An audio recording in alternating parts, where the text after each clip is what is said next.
मेरी आवाज आ रही है? जी भैया जी।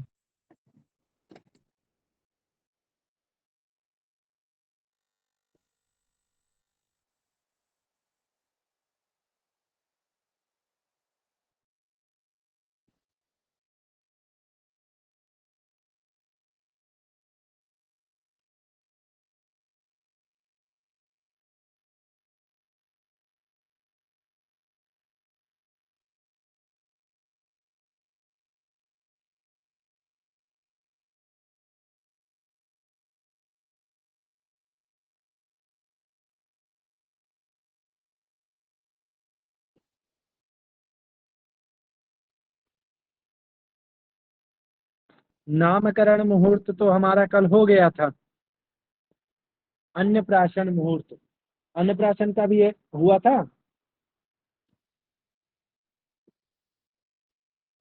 हाँ या ना का जवाब दो भाई। भैया नाम भैया नहीं हुआ नामकरण था को कुछ। संक्षिप्त रिकैप कर देंगे तो बड़ी कृपा होगी। फिर से नामकरण करना का था। थोड़ा सा रैपिड में रिकैप कर दें। हाँ? भैया जी, अन्नप्राशन का लड़की का 5 महीने महीने के आरंभ में और लड़का का 6 महीने के आरंभ में किया जाता है, इतना लिखा था। हाँ हाँ, तत्र बालकानां कष्टमास मासादरभ्य सममासेषु कन्याकानां कन्यकानां पंचमासादारभ्य आरंभ में, पंचम मास के आरंभ में और कष्ट मास के आरंभ में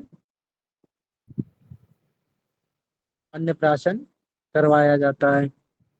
जिसके यहाँ पे रोहिणी तीनों उत्तरा, मृगशिरा रेवती, चित्रा अनुराधा हस्तपुष्य अश्विनी अभिजित पुनर्वसु श्रवण धनिष्ठा स्वाति, इस तरह से नक्षत्र हैं और तिथियां और वार भी लिखे हुए हैं। अच्छा, एक चीज बताइए,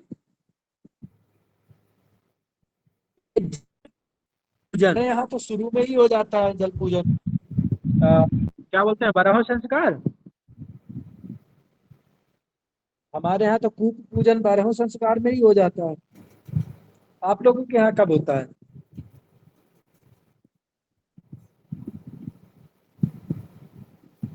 जवाब दीजिए। मैं एक बार भैया फिर से पूछेंगे।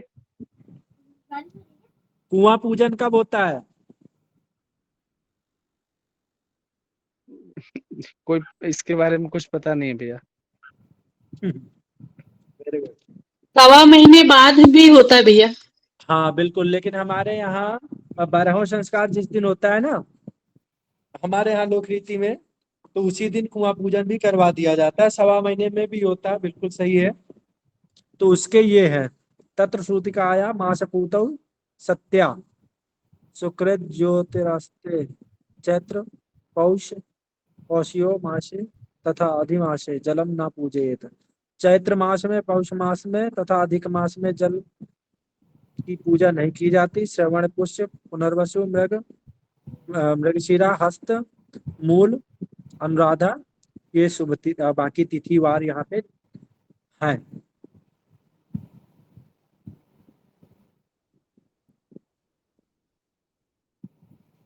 ये अक्षरारंभ है,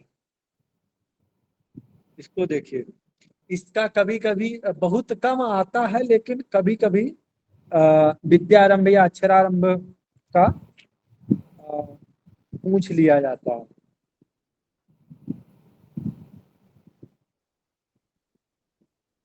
पूछा जाता है या नहीं? चौल कर पूछा मुंडन जाता है। मुहूर्त, मुंडन मुहूर्त भी पूछा जाता है। जी जी, पूछा जाता है। हाँ, बिल्कुल पूछा जाता है। तो ये देखिए, चौल मुहूर्तस्य, ये जो चौल कर्म होता है, चूड़ा कर्म या चौल कर्म जो भी बोलते हैं, मुंडन संस्कार, ये विषम वर्ष में किया जाता है। ये पता है ना आप लोगों को? हाँ भैया। हाँ बिल्कुल, ये विषम वर्ष में किया जाता है। इनके कुछ निम्नलिखित जो नक्षत्र हैं उनको हम देख लेते। देखिए इस पंचांग, देखिए जो महावीर पंचांग आप लोग अपने साथ जरूर रखिए, क्योंकि उसमें इनका वर्णन दिया रहता है, आपको ज्यादा मेहनत नहीं करनी पड़ती है। ठीक है, ऋषिकेश पंचांग में आपको खुद से बनाना पड़ता है मोस्टली चीजें, और जो महावीर पंचांग है, तो मैं अपने पास महावीर पंचांग जरूर रखता हूँ, ऋषिकेश पंचांग भी रखता हूँ, दोनों रखता हूँ, क्योंकि महावीर पंचांग से मुहूर्त वगैरह के लिए काफी अच्छा होता है वो, क्योंकि वहां पे मोस्टली लिखे हुए मुहूर्त मिल जाते हैं। तब यहाँ पे हम देखेंगे तो जो चूड़ा चौल कर्म या ये जो इसका जो मुहूर्त है, तो यहाँ पे दिया हुआ है ज्येष्ठ, मृग, रेवती, चित्रा, अश्विनी, हस्त, पुष्य, अभिजित, स्वाति, पुनर्वसु, श्रवण, धनिष्ठा, शतभिखा, ये नक्षत्र। चंद्रमा हमेशा ध्यान रखना चाहिए, किसी भी मुहूर्त में 4, 8, 12 का चंद्रमा त्याज्य होता है। जब मुहूर्त की बात आती है तो 4, 8, 12, कुंडली में 6, 8, 12। ठीक है, चंद्रमा का जरूर ध्यान देना चाहिए, चंद्रमा का हमेशा ध्यान दो। ये कुंडली वाला समझ में नहीं आया भैया।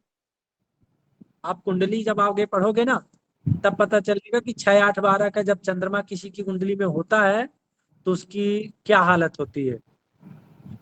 चंद्रमा क्या है ना, सौम्य ग्रह है, एक ऐसा ग्रह, मान लीजिए पानी, ठीक है, चंद्रमा मन का कारक है, वाटर एलिमेंट भी है।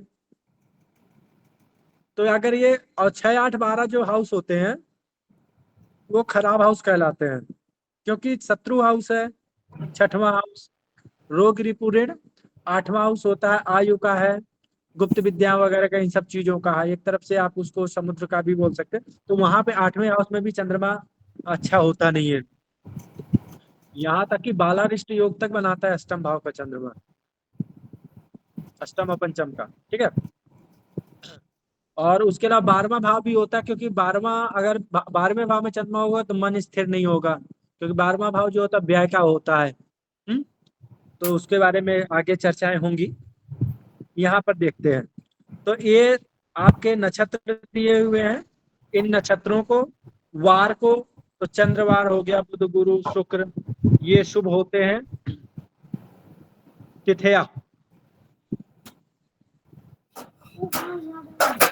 ये तिथि में है तो 2, 3, 5, 7, 11, 13 एता तिथियों सिते, परंतु पूर्वार्धे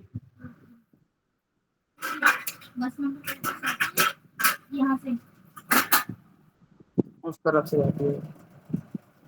इसमें ये चीज का हमें मुंडन, भैया माइक म्यूट करो, बस इसका हमें ध्यान रखना होता है। मुंडन वैसे तो सबके बारे में लोग देखते नहीं है, ऐसा मतलब बहुत ज्यादा डिटेल्स नहीं करते, लेकिन जैसे है कि भाई अब आप देख रहे हो, अपने लिए देख रहे हो, अपने परिवार के लिए देख रहे हो, या कुछ विशेष है, देखना तो सबके लिए चाहिए, लेकिन इतना ध्यान नहीं दे पाते क्योंकि लोगों के पास टाइम ही नहीं होता।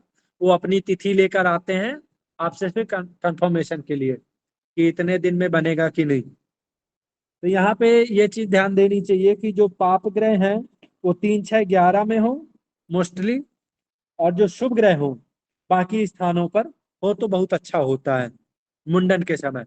जैसे कि मैंने एक कुंडली बना के आपको दिखाई थी ना, वैसा ही एक कुंडली बनाएंगे, देखेंगे कि कितने बजे का मुहूर्त, बोलते हैं पंडित जी कितने बजे मुहूर्त होगा, तो आप देखोगे, लग्न देख लोगे, शुभ लग्न हो जाएगा, कौन सा ग्रह कहाँ बैठ रहा है ये आप बिठा के देख लोगे, तो आपको पता चल जाएगा कि कितने बजे मुंडन का मुहूर्त बताना सही होगा, कितने बजे मुंडन करवाना सही होगा। तो मुंडन मुहूर्त निकालना समझ में आया। मैं एक आध मुहूर्त निकाल के भी बताऊंगा, आप चिंता मत कीजिए, इसका मैं प्रैक्टिकल भी करूंगा, आप लोगों के सामने ही करें, हम सब लोग मिलके करेंगे। ठीक है, अभी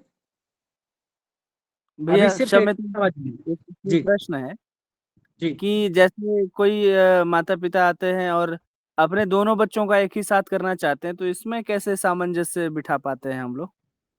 क्या मुंडन का? जी, कैसे कहते दोनों को, कहते हाँ, दोनों तो बच्चों को देखिए करना है। पहली बात तो ये है कि आपको एक साथ का होने के लिए या तो 3 1 साल का बच्चा हो, 3 साल का हो, 5 साल का हो, 7 साल का हो, तो पहले तो ये गणित देखनी पड़ेगी। ठीक है। जी भैया। हाँ, और अधिक से अधिक योग ज्योतिष का देखिए, ज्योतिष में आप ये कुछ मुहूर्त ऐसे होते हैं ना कि आपको सब चीजें नहीं मिलेंगी, लेकिन आधे या आधे से अधिक मिल जाए। जैसे किसी भी चीज के लिए आपको पांचों चीज देखनी है, पांचों मतलब तिथि, वार, नक्षत्र, योग और करण, मतलब पांचों चीजों का आपको गणित करनी है। लेकिन अगर पांचों चीज तो मिलनी मुश्किल होती है, मोस्टली मुश्किल होती है। ठीक है। तो 3 या 3 से अधिक चीजें अगर मिल जाए तो उसको हम ग्राह्य कर लेते हैं। ठीक है। जी भैया। अधिक से अधिक ग्राह्य करने की कोशिश की जाए। ठीक है। अब जैसे दो का बालकों का आ जा रहा है, तो भाई उसी हिसाब से लग्न बना के देख लो, क्योंकि लग्न हमने बताया ना कि लग्न कुंडली जब उस समय बने तो 6, 8, 12, सॉरी, वो 3, 6, 11 में अशुभ ग्रह हो, बाकी में शुभ ग्रह हो। ठीक है, 6, 8, 12 देख लो, 3, 3, 6, 11 देख लो, अब बाकी का बिठा दो सामंजस्य। बाकी ये तो आपके विवेक पर है ना, ज्योतिष पूरी विवेक का है। आपका विवेक कितना काम करता है वहां पर, आप कैसे सामने वाले को बता सकते हो। जी भैया। हाँ, तो चूल्हा का ये हो गया। अब कहते हैं अक्षरारंभ। इसका बहुत कम पूछा जाता है, लेकिन कभी कभी पूछ लिया जाता है, कभी कभी वाला कहानी है। तो यहाँ पे दिया हुआ है कि ये जो अक्षरारंभ है, तो आपका जब पहले होता था ना कि गुरुकुल वगैरह में भेजा जाता था पढ़ने के लिए, तब 5, 7 साल में सब जनेऊ वगैरह करवा के भेज दिया जाता था। अब तो ऐसा होता नहीं है, लेकिन बहुत कम लोग ही करते हैं अक्षरारंभ संस्कार। तो उसी के बारे में यहाँ पे दिया हुआ है। तो नक्षत्र देख लीजिए, इसमें नक्षत्र नहीं दिया क्या?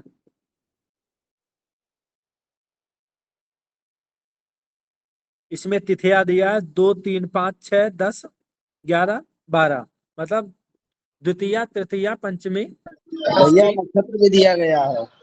एक मिनट, एक नक्षत्र मिनट। भी दिया है नीचे। हाँ, एक मिनट, एक मिनट भैया, एक मिनट। नीचे दिया है, देख लिया भैया। तो तिथियां ये है, तिथि है।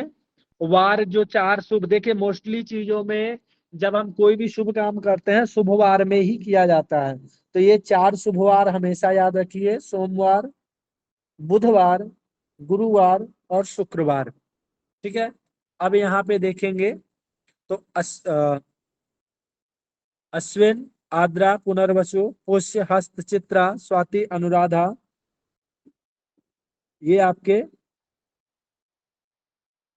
नक्षत्र हुए। श्रवण, रेवती, ये शुभ नक्षत्र हुए। आइए देखिए, लग्न, शुभ लग्न,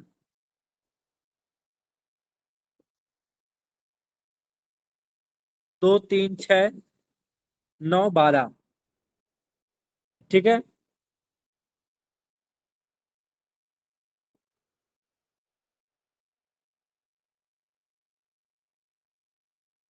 यहाँ पे अक्षरारंभ मुहूर्त को बना कर देखेंगे। मैं आपको बना के 1, 2 मुहूर्त हम लोग प्रैक्टिकल के लिए बनाएंगे। अभी सिर्फ चर्चा कर लेते हैं। अब अक्षरारंभ के बाद जनेऊ संस्कार का देखिए होता है, तो अब कल विवाह में साथ में ही कर लेते हैं, उसमें विवाह के जैसा ही है। ठीक है।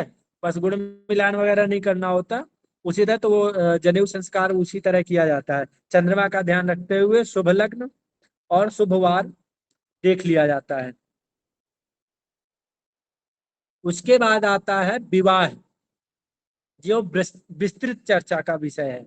तो उसके पहले हम एक आध मुहूर्त बनाकर देखेंगे कि बन रहा है या नहीं, कैसे जैसे हम लोगों ने बनाया है बताया है वैसा बन रहा है कि नहीं। तो आप बताइए कौन सा ऐसा संस्कार है जिस पर हम प्रैक्टिकल करें, आप लोग बताइए। मुंडन वाला भैया। मुंडन संस्कार में हम प्रैक्टिकल करें। ठीक है। ये है चौल मुहूर्तस्य। तो सभी लोग आप लोगों में से सभी लोग पंचांग खोल लीजिए। ऋषिकेश पंचांग सामने किसके पास है? सामने कितने लोग हैं जिनके पास सामने पंचांग है हार्ड कॉपी के रूप में? कितने लोग हैं बताइए, नाम बताइए, कोई एक दो।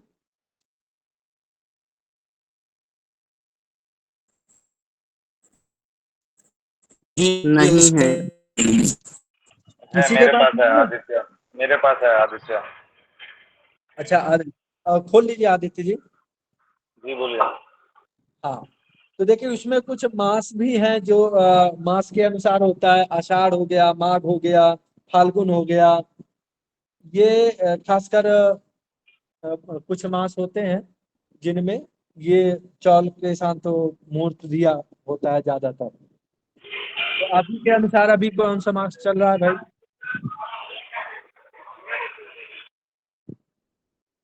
अभी कार्तिक में मुहूर्त बने नहीं।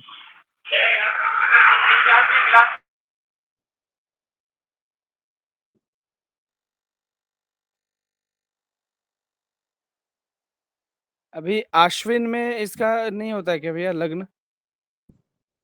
अश्विन मास में? जी भैया। अश्विन मास में तो यार देखना पड़ेगा, एक सेकंड। ये जो अपनी विजयादशमी होती है इसमें तो लोग करते हैं। नवरात्रि में तो भैया देखो मोस्टली करवा दिया जाता है। नवरात्रि के लिए तो गृह प्रवेश भी फ्री है।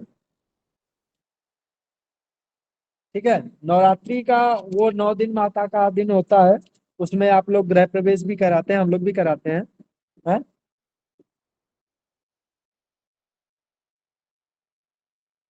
अब मुहूर्त बनाने की कोशिश करते हैं, चलिए।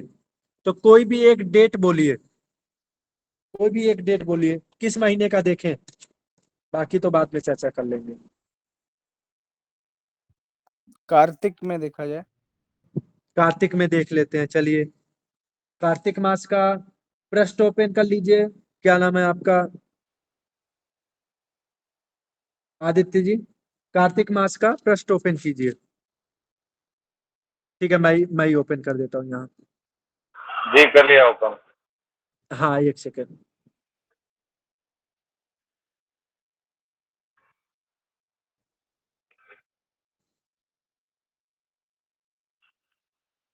कार्तिक मास शुक्ल पक्ष में देखते हैं, ठीक है। यहाँ देखो, अश्विन, कार्तिक कृष्ण पक्ष, शुक्ल पक्ष। तो हमने जो सूत्र देखा है तो वो देखेंगे कि कहाँ का हम देख रहे हैं कार्तिक मास में। तो सबसे पहले खोजते हैं कि नक्षत्र, ठीक है, क्योंकि नक्षत्र बड़ा, नक्षत्र को हम पहले रख देते हैं। तो जो जो नक्षत्र दिए हुए हैं तो उसमें हम देखेंगे। भैया म्यूट करो, जो भी है म्यूट करो।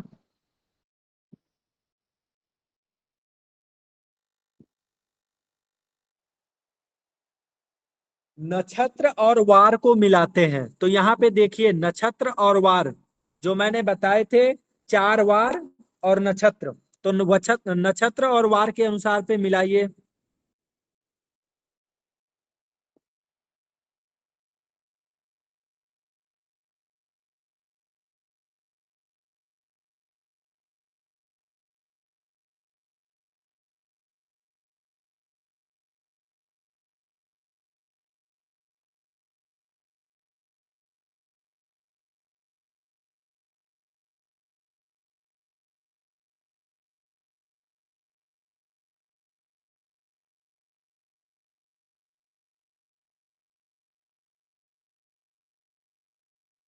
यहाँ पे आप लोग ध्यान दीजिए, शतभिखा नक्षत्र दिख रहा है, 10वीं तिथि चंद्रवार, शतभिखा नक्षत्र दिखा। जी।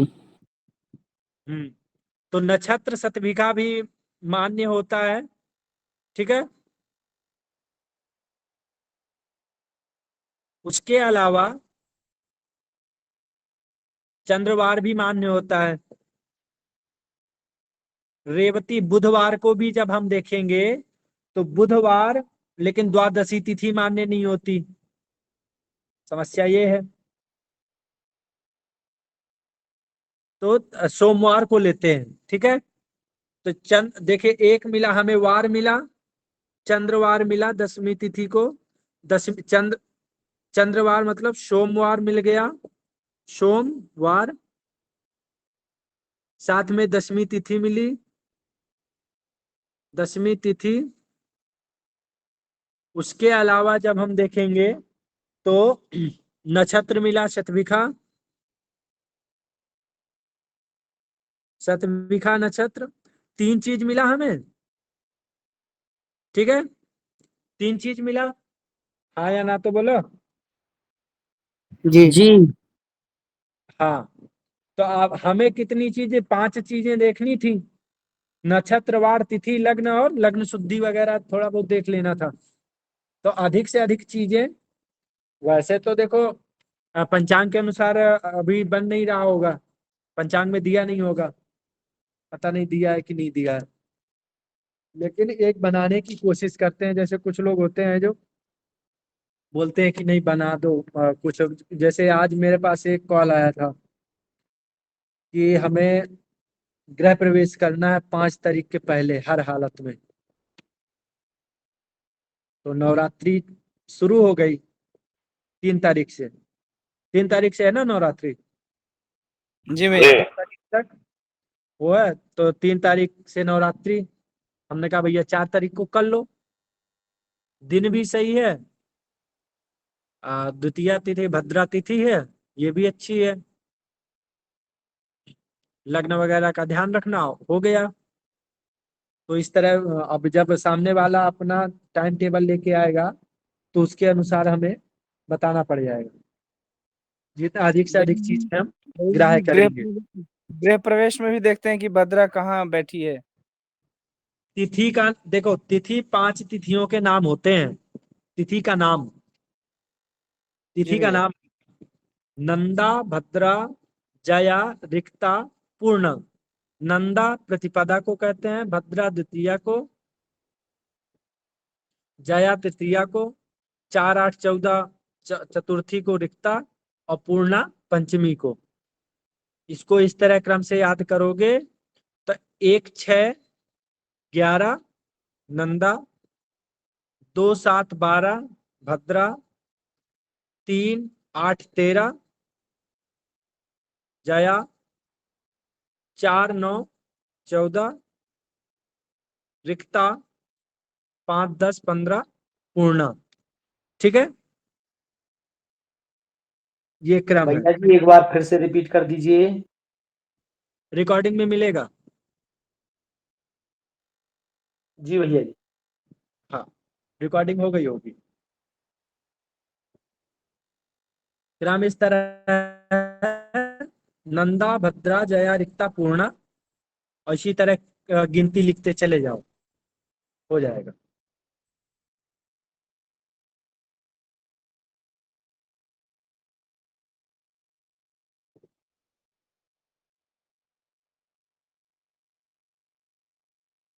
नवरात्रि में इतना ज्यादा देखने की जरूरत नहीं पड़ती। अगर नवरात्रि के समय पे हम देखेंगे तो कोई अच्छा दिन वगैरह जो मिल रहा हो, अधिक से अधिक चीजें मिल रही हो, तो नवरात्रि में करवा दिया जाता है। ठीक है, तो नवरात्रि का देखे तो ज्यादा बेहतर होगा, किसी का काम भी आ सकता है। जी क्या भैया। कहते हैं आप? जी भैया, ठीक ही रहेगा। नवरात्रि, हाँ, किसी के काम भी आ सकता है, क्योंकि मेरे पास एक फोन आया भी था, तो उसी का इसी बहाने देख लेते हैं नवरात्रि में। अश्विन शुक्ल पक्ष।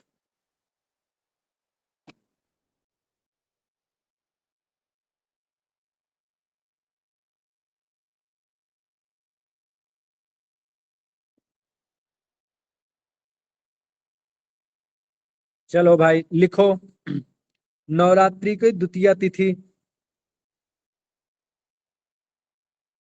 4 तारीख को, 4/10/2024 को हम लोग देख रहे हैं मुंडन का। तो शुक्रवार पड़ रहा है द्वितीया तिथि, द्वितीया शुक्रवार,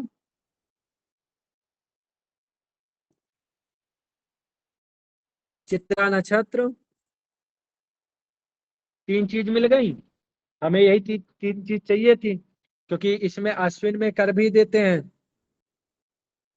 और वैसे भी नवरात्रि में सब कुछ चलता है, सब कुछ चलता है, मतलब गृह प्रवेश भी करवा दिया जाता है और ये आपके क्या रोका वगैरह करना हो गया, ये भी करते हैं, रोका भी करवा देते हैं। नवरात्रि में होता है, गृह प्रवेश हो गया, रोका हो गया, मुंडन हो गया, इन सब में देव माता के दिन है, इन सब दिनों में किया जाता है। अब इसके बाद ये जब हम 3 चीज, शुरुआती जो 3 चीज हमें चाहिए थी, वो तीनों चीज हमें मिल गई हैं। तिथि भी मिल चुकी है, वार भी मिल गया और नक्षत्र भी मिल गया, ये मिल गया। अब लग्न शुद्धि, हम लग्न को देखेंगे तो कितने बजे का बनाएं, तो आप उसमें मोबाइल में यहाँ पे हम लग्न देखेंगे।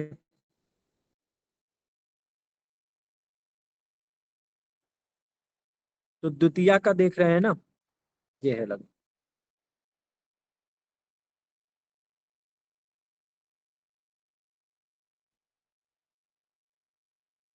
तो कितने बजे का देखना है? 10 बजे के आसपास का समय सही रहता है, क्यों? सभी लोग फुर्सत हो जाते हैं। जी। लेकिन 10 बजे नहीं बनेगा, 10 बजे के बाद। पवन जी वैसे ज्यादातर पवन जी, हाँ जी, जैसे वैसे कर ज्यादातर प्रातः का बढ़िया रहता है, तो यदि सुबह का देखें 8 बजे का। सुबह 8 बजे का भाई कोई फुर्सत ही नहीं होता। देखो यहाँ पे आप देख लो, लग्न 7:31 तक तुला लग्न में, तो तुला लग्न में होता है, कर सकते हैं, लेकिन 7, 7:30 बजे ही खत्म हो जा रहा है तुला लग्न।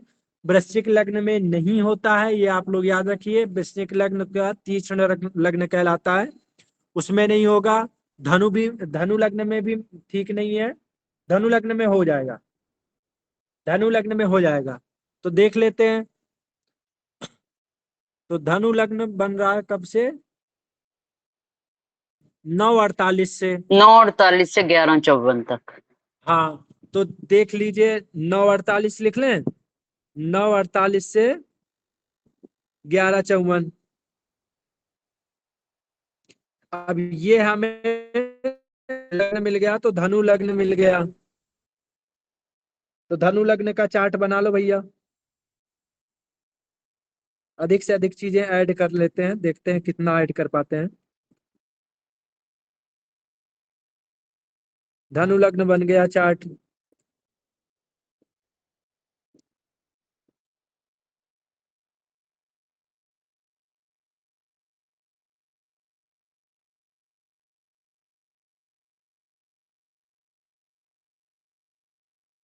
हमने चार्ट तो बना लिया, अब तो ये देखना है कि भाई धनु लग्न में चार्ट में उस समय ग्रह कहाँ कौन बैठेगा।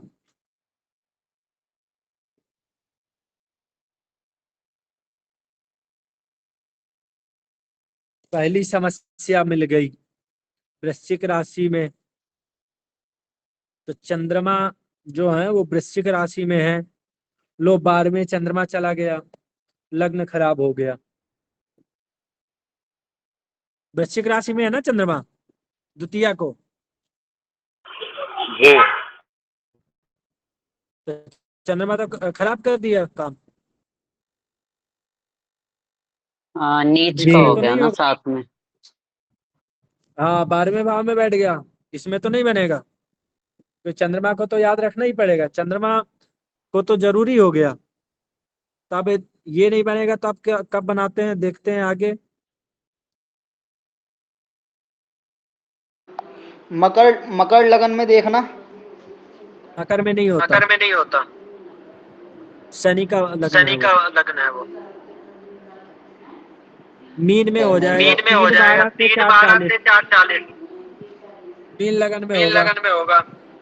मीन मीन में लगन की जब मकर सिंह कंतुल वृश्चिक प्रभु। भाग्य स्थान पे आ जाएगा चंद्रमा। भाग्य में चंद्र आ जाएगा फिर। अच्छा है चंद्रमा। मीन लगन में परंतु चंद्रमा अच्छा है। मतलब भाग्य पे ये तो ठीक है, चंद्रमा अच्छा हो गया पवन जी, परंतु वहां पे भी तो नीच का ही हो रहा ना वृश्चिक राशि का। भैया मैं चंद्रमा लग्न शुद्धि देख रहा हूँ ना, 4 8 12 में ना हो, 6 8 12 4 8 12 में ना हो। नीच का चंद्रमा है तो फिर ये पूरा दिन का ही नहीं बनेगा, फिर हमें किसी और दिन का देखते हैं, फिर अधिक से अधिक चीजें देखते हैं ना। या तो फिर नीच के चंद्रमा में कोई भी काम करोगे ही नहीं, नहीं करते क्या कोई काम?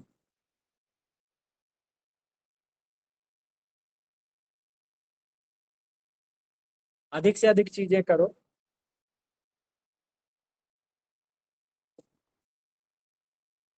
खोजो भाई, जिसमें नीच का ना हो तो फिर आगे का देख लो, चतुर्थी पंचमी का देखो, पंचमी का आ रहा है कि नहीं? मंगलवार हो रहा है कोई भी कर पंचमी सकता को। है। हैं? पंचमी को मंगलवार पड़ रहा है। पंचम षष्ठी को बुधवार को देखो।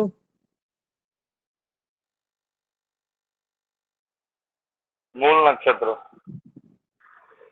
नहीं, मूल में नहीं होता।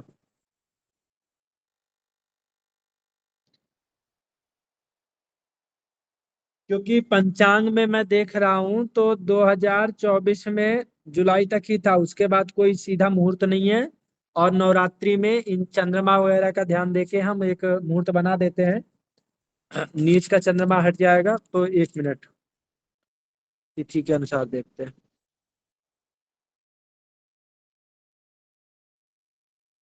गुरुवार का पूर्वा खाड़ा नक्षत्र भी नहीं है। शुक्रवार को उत्तराखाड़ा भी नहीं है। शनिवार नहीं चाहिए, तो इस हिसाब से तो भैया बनेगा ही नहीं। लो, चंद्रमा नीच के एक चीज के कारण कहानी खत्म।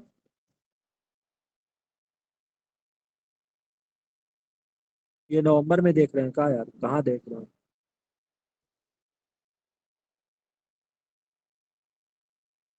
कार्तिक कृष्ण पक्ष नवरात्रि का देख रहे हैं ना हम लोग।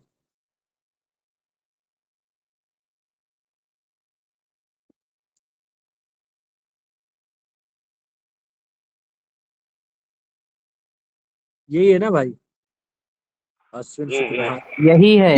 जी सर, अश्विनी हाँ, शुक्ल पक्ष। यही है।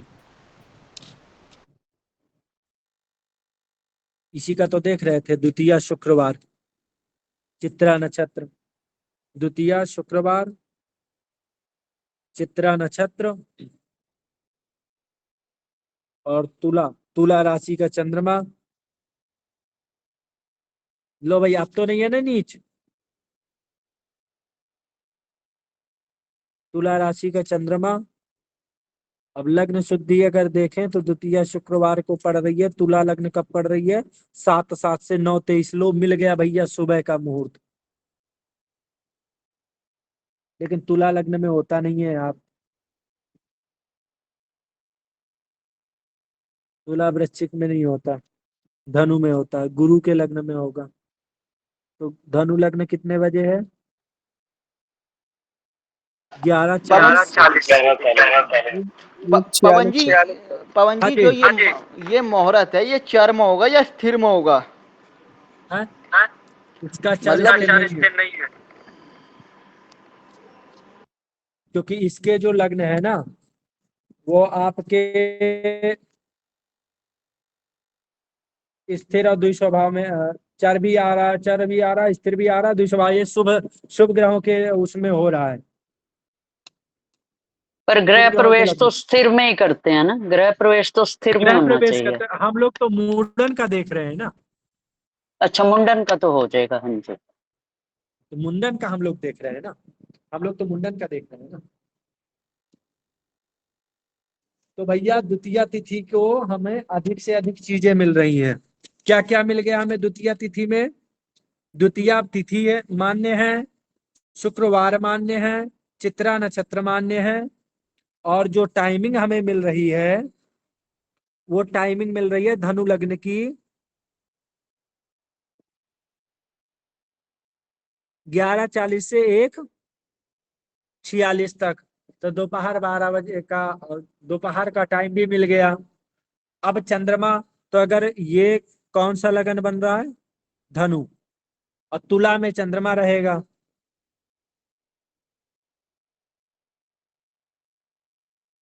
ग्यारहवें 11वें चंद्रमा रहेगा।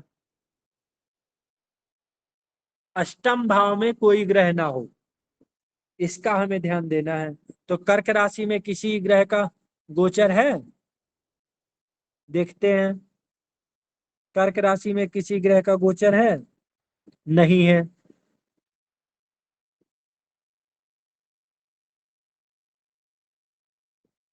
कर्क राशि में किसी ग्रह का,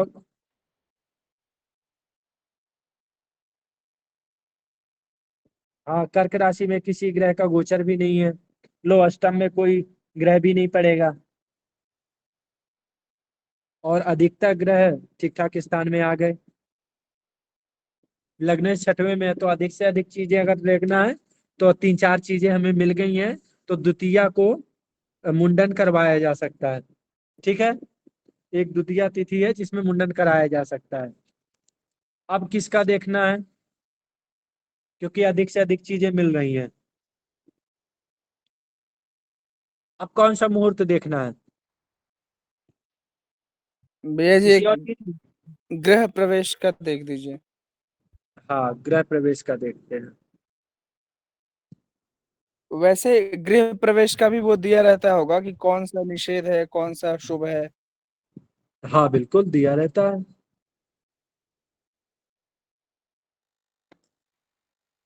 भैया जी एक हमारे इमाम है, वो कह रहे हैं कि आषाढ़ में देखने के लिए आप जरा सा देख के, तो मुझे भी प्रैक्टिस हो जाएगी। हाँ, एक हमारे यजमान है, वो कह रहे हैं आषाढ़ में देखने के लिए।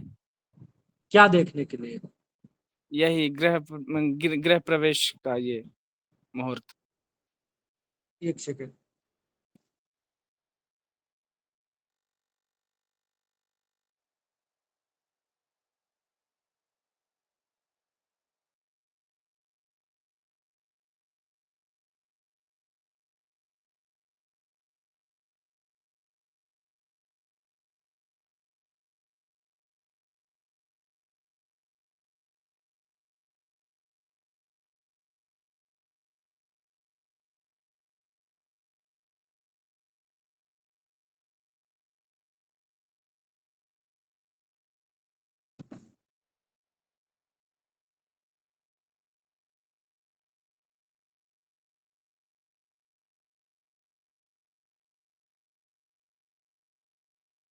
देखो, आषाढ़ में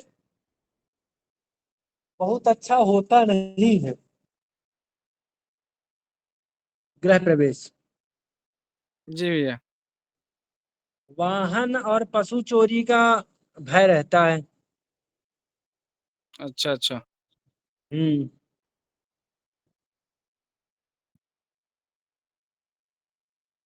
पवन जी, जो चतुर्थी के सामने जो टाइमिंग की जगह समस्त लिखा हुआ है, इसका मतलब क्या होता है? कहाँ पे? जो अपना इसी पे ये अश्विन शुक्ल पक्ष में चतुर्थी पूरा दिन। तिथि के सामने अच्छा, हाँ हाँ हाँ, ये समस्त समस्त लिखा मतलब, हुआ। हाँ हाँ बिल्कुल। देखिए यहाँ पे देख रहे हैं 60 लिखा है ना, ये तिथि जी, पूरी है। 60 घटी की पूरी तिथि है ये। मतलब पूरे अगर दिन रहेगी, पूरी, 24 घंटा हाँ, 24 अहोरात्र। घंटा, वही 60 घटी घटी की है, वो इसीलिए समस्त लिखा है। जी, धन्यवाद। हाँ, देखिए, जो बैसाख है, श्रावण मास है, जी भैया। कार्तिक है, जी मार्गशीर्ष है, और फाल्गुन है। ये जो मास होते हैं, ये गृह प्रवेश के लिए ठीक होते हैं, ठीक है। इनके जी भैया। अलावा पिछली चीजों में कुछ ना कुछ समस्याएं, बाधाएं आती हैं। जैसे चैत्र में जो होता है गृह प्रवेश से, उससे रोग शोक हो जाता है। ज्येष्ठ में नहीं करना चाहिए, क्योंकि मृत्यु और विपत्ति का भय होता है। आषाढ़ में वाहन चोरी का भय होता है। भाद्रपद में मित्र से क्लेश, दरिद्रता, विनाश, ये सब चीजें होती हैं। तो इसका विवरण भी इसी में रहता है भैया, पंचांग में ही रहता है? नहीं भैया, वो तो अलग से रहता है। जी क्षम्यताम। पंचांग में तो पंचांग तो बना बनाया है ना, वहां पे तो आपको चीजें बता देगा बना के, या तो आप बना लो, सूत्र दिए रहेगा, उसका सूत्र का विश्लेषण नहीं देगा ना।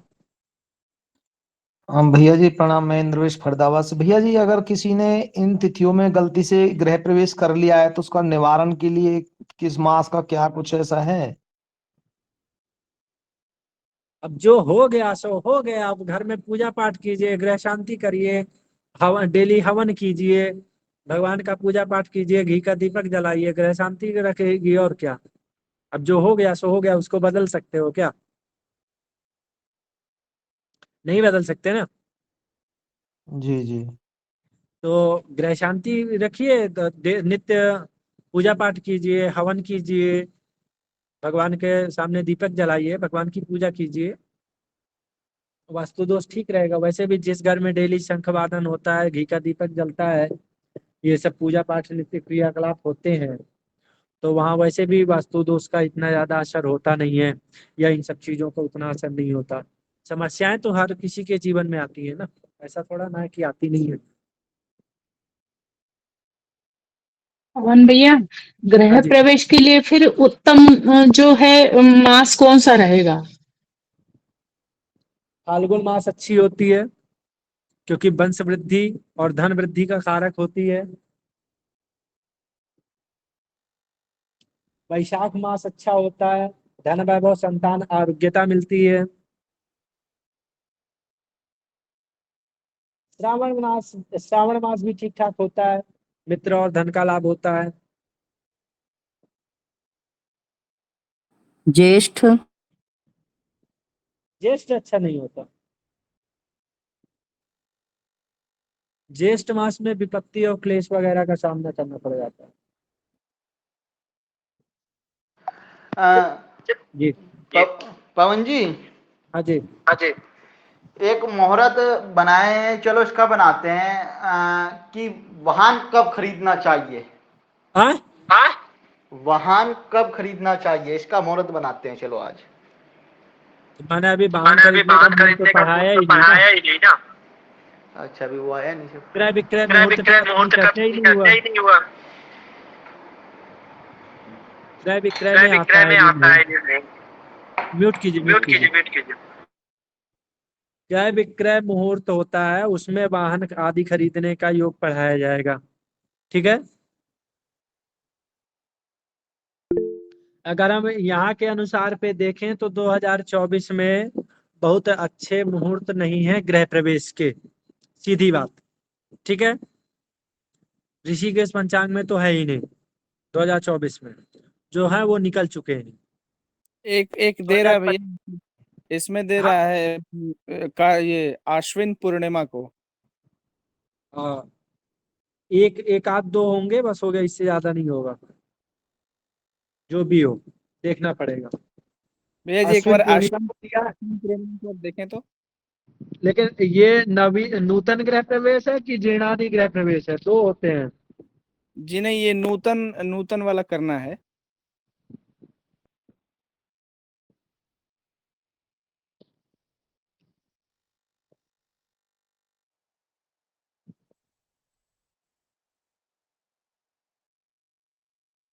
जिसे कहाँ पे दिया है? ऋषिकेश पंचांग में।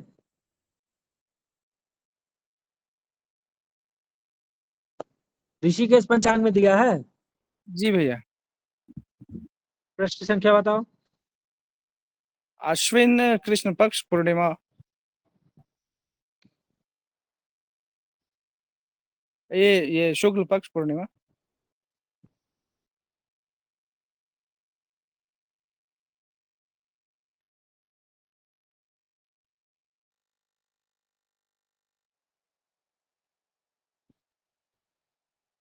आपको वहां मुहूर्त प्रकरण में लिखा हुआ दिखाई दिया है? जी जी, पीछे वाले में। पीछे पृष्ठ में दिखा है। ठीक है।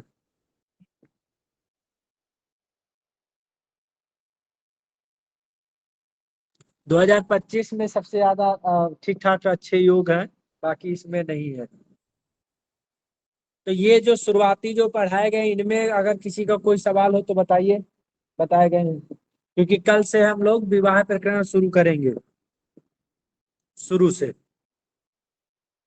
कि आज उसकी थोड़ी चर्चा की जाए।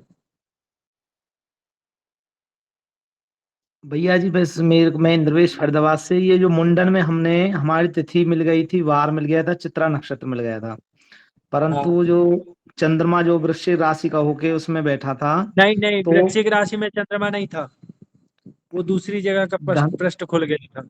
अच्छा, धनु लगन जो थी 9:48 से वो लेकर उसको, तुला तुला तुला राशि में चंद्रमा है उस समय। अच्छा तुला राशि में था। तो भैया जी हाँ मतलब ये से, तो ये हमारे अधिक से अधिक चीज मिल गई, तो हम उस मतलब उस मुहूर्त को श्रेष्ठ मुहूर्त कहेंगे। हाँ, अधिक से जितनी अधिक चीजें मिल जाए वही बहुत अच्छा है। जी जी जी, धन्यवाद। हाँ जी। तो और आज विवाह की समय क्या था भैया उसका? 11:54 से लेकर 1:46 तक। हाँ हाँ 11:40 से लेके हाँ वही। 11:40। ठीक ठीक। अधिक से अधिक चीजें देख लीजिए, कितना चीजें मिल रही हैं, अधिक से अधिक मिल जाए। ठीक है, वैसे भी नवरात्रि के दिन है, माता रानी का दिन है। सर ये अच्छा ही है। मुहूर्त में जैसे हम अधिक से अधिक चीजें देखते हैं, तो उसमें सबसे ज्यादा महत्व किसको देना चाहिए? तिथि को, नक्षत्र को, वार को, या फिर चंद्रमा को? देखिए चंद्रमा तो महत्वपूर्ण है ही, उसको किनारे कर ही नहीं सकते।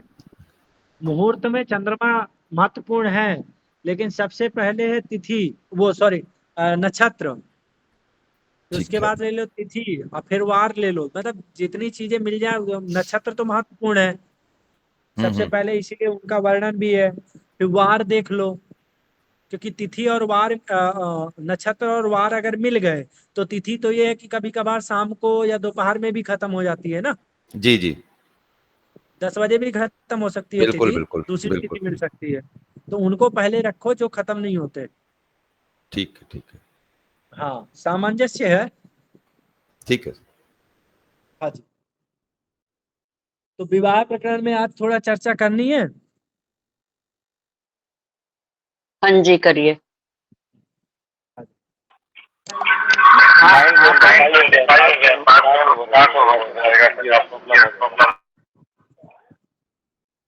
आवाज कौन बोल रहा था भैया?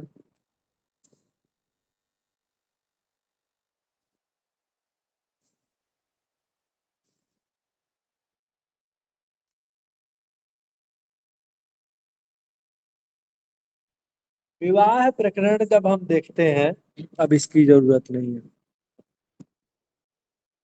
अभी फिलहाल नहीं है।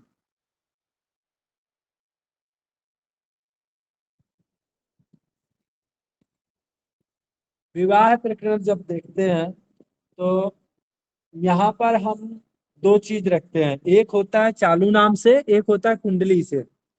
तो अगर दोनों की कुंडली है तो दोनों की कुंडली मिलान करें, कुंडली मिलान से ही करें, या तो फिर दोनों का चालू नाम। प्रायोरिटी फर्स्ट आपको कुंडली रखनी चाहिए, सबसे ज्यादा महत्व आप कुंडली देंगे, उसके बाद फिर चालू नाम को।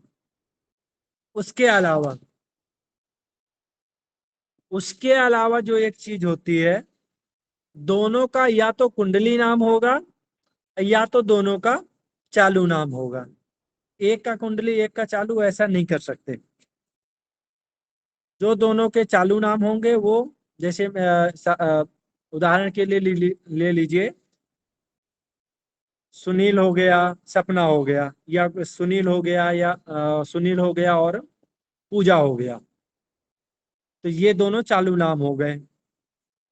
कुंडली नाम हो गए तो दूसरे, जैसे खुशबू हो गया, और कोई भी एक नाम ले लीजिए जो कुंडली का नाम हो, गोपाल हो गया कुंडली का नाम। तो अब इनका मिलान करेंगे, ठीक है। या तो दोनों कुंडली के नाम होंगे या तो दोनों चालू नाम होंगे। चालू नाम में आप एक इस चीज में कर सकते हो कि भाई एक होता है सर्टिफिकेट वाला एक नाम, जो हम लोग स्कूल नेम जिसको कहते हैं, उनमें तो वो उन दोनों की कैटेगरी हम रख सकते हैं एक हद तक। जैसे मैं अपने नाम का अगर उदाहरण दूंगा तो श्रवण और पवन दोनों लगभग नाम उच्चारण वाले नाम है मेरे, जो चालू नाम में आते हैं स्कूल। तो उन दोनों का एक साल दे सकते हैं और सामने वाले का भी ऐसे ही कुछ, ठीक है। लेकिन जो मेरा कुंडली का नाम है और सामने वाले का चालू नाम, ऐसा नहीं हो सकता, दोनों का एक ही जैसा होना चाहिए। इसका हमें बहुत ज्यादा ध्यान रखना है, ठीक है, क्योंकि यहाँ पर अगर हम लोग इन चीजों का ध्यान नहीं रखेंगे तो दिक्कत होगी, मिलान सही नहीं माना जाता। जी भैया। हम इसके आगे बात करते हैं। तो सबसे पहले अगर हम कुंडली को लेंगे तो कुंडली में सबसे प्रथम दृष्टया जो होता है वो होता है मांगलिक दोष। प्रथम दृष्टया सबसे पहले आपकी नजर जाएगी कि वर वधु की कुंडली में मांगलिक दोष तो नहीं बन रहा है। मंगल 1, 4, 7, 8, 12 इन भावों में से, भाव राशि नहीं, भाव, इन भावों में से किसी में भी अगर बैठा है तो मांगलिक दोष का निर्माण होगा, ठीक है। अगर इसी प्रकार कन्या की भी कुंडली में मांगलिक दोष है तब तो सही है, अगर नहीं है तो फिर दिक्कत है, क्योंकि या तो दोनों मांगलिक हो या तो ना हो। अगर दोनों का पूर्ण मांगलिक नहीं है, सप्तम अष्टम भाव का मांगलिक सबसे कठिन होता है और सबसे खराब माना जाता है, सप्तम और अष्टम का। उसमें द्वादश को भी ऐड कर लो, आप द्वादश को भी ऐड कर लो तो 1 और 4 वाला एक हद तक ठीक है। लेकिन अगर 7, 8 और 12 मांगलिक है तो उसमें जरूर सोचना चाहिए। मांगलिक दोष की शांति करवाएं, उसके लिए कुंभ विवाह है, अर्क विवाह है और मंगलनाथ में पूजा होती है, वहां शालिग्राम विवाह है। इस तरह से करा करके जो होता है वो मंगल दोष की शांति होती है, उसका विचार जरूर करना चाहिए। फिर हमें देखना चाहिए कि जातक जातिका की कुंडली में लग्न 7वें या 8वें भाव में क्रूर ग्रहों की स्थिति, क्रूर ग्रह मतलब क्रूर या पाप ग्रह, सूर्य, मंगल, राहु, शनि, केतु, इनकी स्थिति कैसी है, ये बहुत महत्वपूर्ण होता है। जैसे अगर अष्टम भाव में राहु या शनि बैठ जाए तो जो जातक का या जातिका का जीवन साथी होगा वो कर्कश वाणी वाला होगा।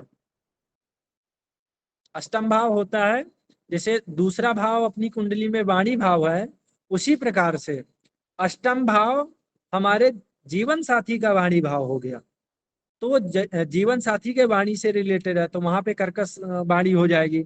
अब शनि होगा तो काफी नीचता वाणी में हो सकती है, कर्कश वाणी हो सकती है उसकी। अगर वो स्थिति मायने रखती है राशि का कि किस राशि में, लेकिन शनि की जो भाषा होती है वो बहुत अच्छी नहीं होती। उच्च का है वो अलग बात है, बट उसके अलावा काफी हद तक निगेटिविटी है। बाकी ग्रहों का जैसे सूर्य है तो थोड़ा कृष्ट वाणी होगी, तेज बोलने वाले या ऐसी भाषा जिसमें आपको चुभे, थोड़ी बहुत चुभन हो, वैसे भी होती है। उसके बाद हम D9 चार्ट, नवांश, नवांश कुंडली विवाह वैवाहिक जीवन के लिए एक बहुत ज्यादा महत्वपूर्ण है, ठीक है। तो नवांश चार्ट भी देखेंगे कि नवांश कुंडली में लग्न में कौन बैठा है, सप्तम में कौन बैठा है, किन किन ग्रहों की दृष्टि पड़ रही है सप्तम भाव में, ठीक है। इसी प्रकार हम देखेंगे लग्न कुंडली में कि सप्तम भाव में किन किन ग्रहों की दृष्टि पड़ रही है। जैसे कि गुरुजी हमें उपाय प्रकरण में दृष्टि वगैरह पढ़ाए थे, याद है ना आप लोगों की, आप लोगों को दृष्टि वगैरह पढ़ाया गया था हमें। जी। हाँ, तो हम देखेंगे कि भाई किन किन ग्रहों की दृष्टि, क्योंकि दृष्टि बहुत महत्वपूर्ण है। दो या दो से अधिक पृथकता जन्य जो ग्रह हैं, जैसे शनि, राहु, केतु, सूर्य, इनकी दृष्टि अगर सप्तम भाव और सप्तमेश पर पड़ती है तो फिर तलाक के या पृथक होने के योग बन जाते हैं। फिर देखिए सप्तमेश की स्थिति, सप्तम भाव के स्वामी की स्थिति, वो कहाँ है, कैसी संगत रंगत है, बली है, दुर्बल है, इन चीजों का विचार कीजिए। ठीक है, अब जब कुंडली में इन सब चीजों का विचार कर ही रहे हैं तो गुण मिलान भी करेंगे। कितने गुण? तो 18 गुण के नीचे मान्य नहीं है, 18 से 20 सामान्य है या ठीक ही ठाक है, उसके 20 से ऊपर उत्तम और उसके बाद सर्वोत्तम होता है। 20 से उत्तम 27 तक ले लो, 25 तक ले लो, 27 तक उत्तम होता है, ये सबसे अच्छा होता है। उसके अलावा सर्वोत्तम। लेकिन 28 के बाद हमारे एक बंधु थे, वो बोलते हैं कि 28 गुण से ज्यादा मिले तो फिर विवाह मत ही करो। उनका अपना तथ्य है, पर ठीक है।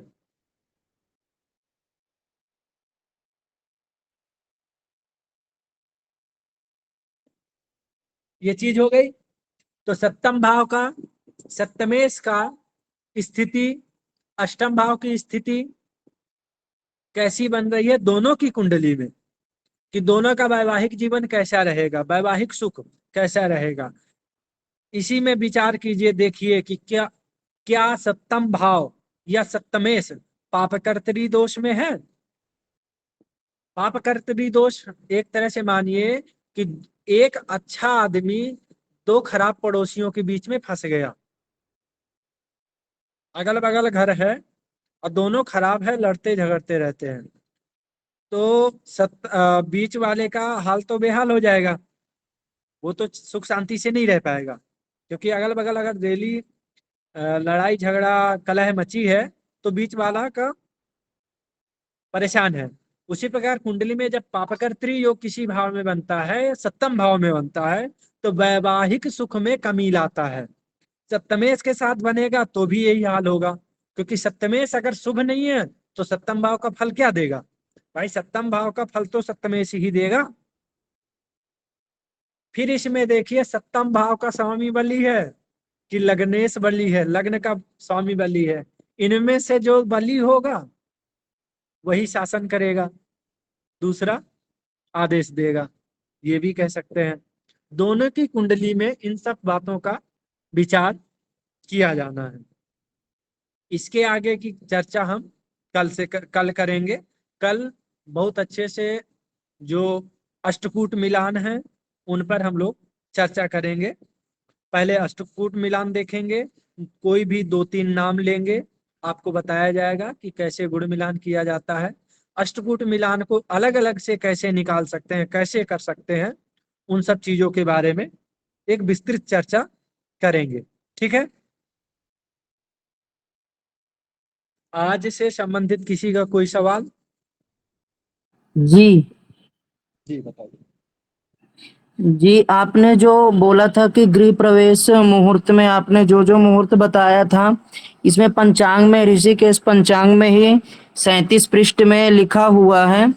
जैसे आपने बोला था ना कि ये माघ माघ मास नहीं रहता है ना, नहीं ज्येष्ठ, हाँ, जो भी है। हाँ, तो इसमें तो लिखा हुआ है कि ज्येष्ठ मास में भी गृह प्रवेश कर सकते हैं। भाई उनमें लिखा है तो भाई कीजिए। मुझे जो मैंने जो पढ़ा है, जहां से मैं मैंने पढ़ा है वहां पे नहीं दिया है मैं मेरे अपना पास विचार पंचांग। रख रहा हूँ, हाँ मेरा नहीं कोई नहीं, सही मतलब है वो। विचार। मैं आपकी बात काट नहीं रहा हूँ ना, मैं आपकी हम्म, बात काट नहीं रहा हूँ।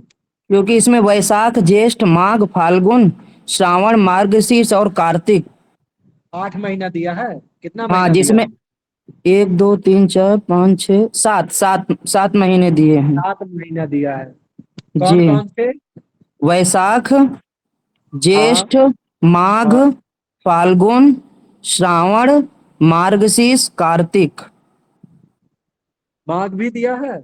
जी अच्छा, जिसमें कि वैशाख ज्येष्ठ माघ फाल्गुन में जीर्ण भी कर सकते, मतलब जो पुराना होता है तो उसका हाँ उसी में वो जीर्णोद्वार। कर, हाँ हाँ और उस उनको भी लिया गया है, और साथ में श्रावण और मार्गशीर्ष कार्तिक उनको भी मिला के, और इन 3 में भी क्या कहते हैं नूतन गृह का भी हम मुहूर्त उसमें देखते हैं, मतलब गृह देख प्रवेश। सकते हैं। हाँ हाँ ठीक। जी ये मैंने जो आपको बताए हैं जी वो अतीव शुभ है। ठीक है, मैंने उनके रीजन भी बताए कि उनमें क्या क्या आपको फल प्राप्त होगा। ठीक है, मैंने उनके फल आपको बता दिए। जैसे अगर बैसाख में करते हैं तो धन वैभव और संतान की प्राप्ति होती है, आरोग्यता होता है। ठीक है, जी अगर श्रावण मास में करते हैं तो मित्र का लाभ होता है, मित्र से लाभ होता है, धन का लाभ होता है। उसके अलावा अगर कार्तिक में कहते करते हैं तो संतान, आरोग्य, मार्गशीर्ष में श्रेष्ठ अन्य मतलब भोजन आदि पदार्थों का बहुत अच्छा लाभ होता है, धन की प्राप्ति होती है। फाल्गुन में करते हैं तो वंश वृद्धि, धन और सुख ऐश्वर्य आदि प्राप्त होते हैं। तो मैंने इनका बताया ये अतीव शुभ है, इनमें कोई निगेटिविटी नहीं है। ठीक है, जी हाँ। अब बाकी और कितने होते हैं जो मेरे माइंड में है, जो मैं याद है माइंड में है बता दिया, बाकी खोज लेंगे भाई। जी जी ठीक है, जी क्योंकि अभी गृह प्रवेश का मुहूर्त का प्रकरण का भी चर्चा भी बाकी है कि हो गया है, मुझे तो ये भी याद नहीं। हो गया है?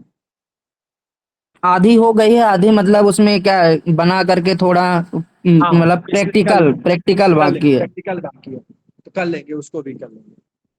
ठीक है, जो मेरे पास है, जो मुझे माइंड में बैठा है, ठीक है, वो चीजें मैंने आपको बता दी है। इस पर जी हो सकता है कुछ चीजें छूट गई भी हो। पवन जी, हाँ जी। आपने जैसे भी एक बात कही, यदि किसी की कुंडली में 28 गुण से ज्यादा मिल रहे हैं। मैंने नहीं कही, किसी ने मुझसे कहा था, मैंने साफ बोला है वहां पर। जी जी जी, तो इतना शुभ विवाह क्यों नहीं करना चाहिए, ये चीज मेरी समझ में नहीं आई, क्योंकि बहुत कम लोगों के 28 से ज्यादा गुण मिलते हैं।